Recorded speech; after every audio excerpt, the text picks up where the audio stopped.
We've just gone through an entire list of debt solution strategies that are so often used as an alternative to bankruptcy. Now, you can see how costly and how damaging each and every one of these strategies has a specific cost.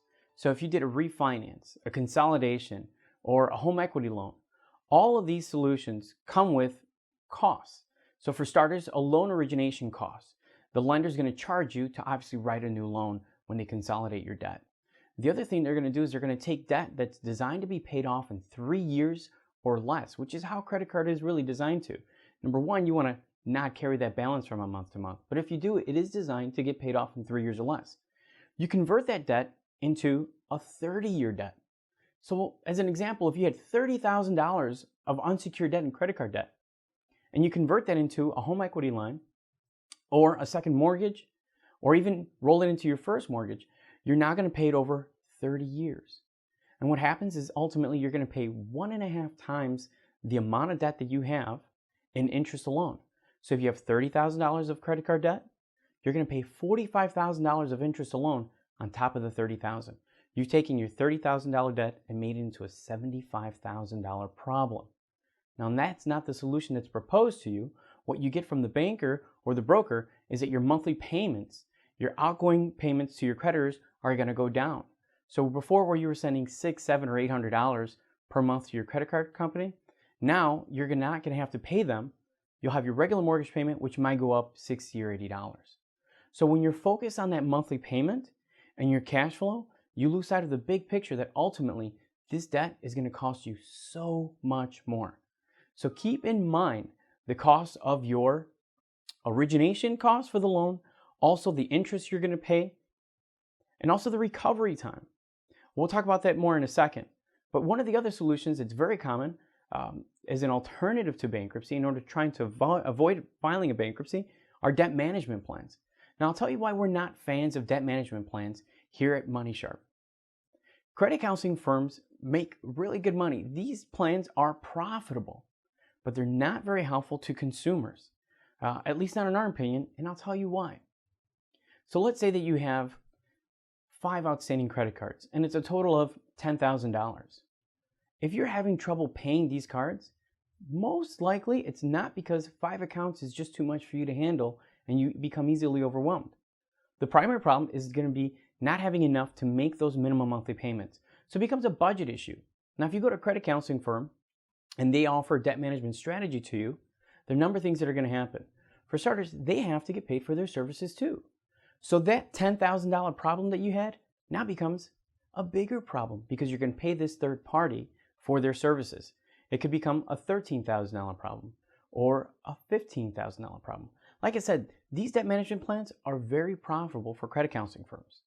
But we have problems with debt management plans for a number of other reasons.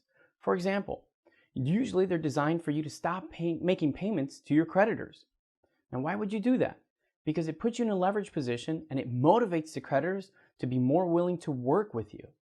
They're not going to be so willing to work with you if they're getting your payments on time every month. This immediately creates a significant amount of damage to your credit score. So that's the first reason we don't like it. The second reason, of course, is because it makes your problem more costly. The third is that you don't lock in your creditors legally. So the credit counseling firm is going to negotiate either a lower monthly payment or even a lower interest to your creditors. You're going to make one payment to the credit counseling firm, and they're going to distribute that amongst all of your creditors. When you do this, you're paying the credit counseling firm first, okay?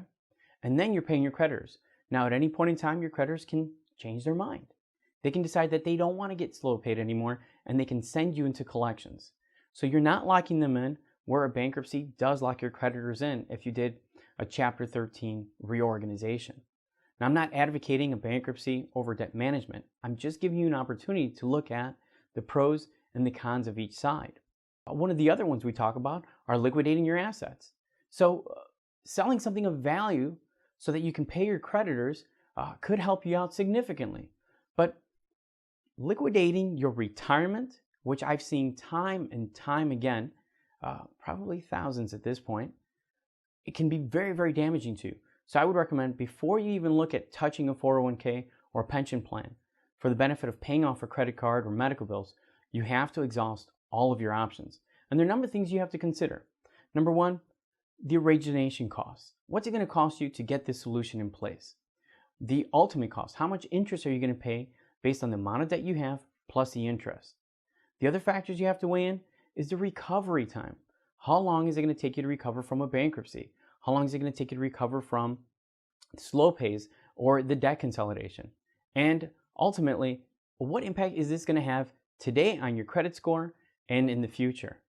So all of these things have to be considered in order for you to know that you've exhausted your options and you're moving in the best direction forward, given your specific situation. Because after all, everyone here is coming to us or coming to the position of the financial challenge you have from a different place. So you're not all going to have the same solution or the same answer. But knowing that you've done the analysis and you've taken the time to look at all of these options can assure you that you are moving in the right direction as you move forward.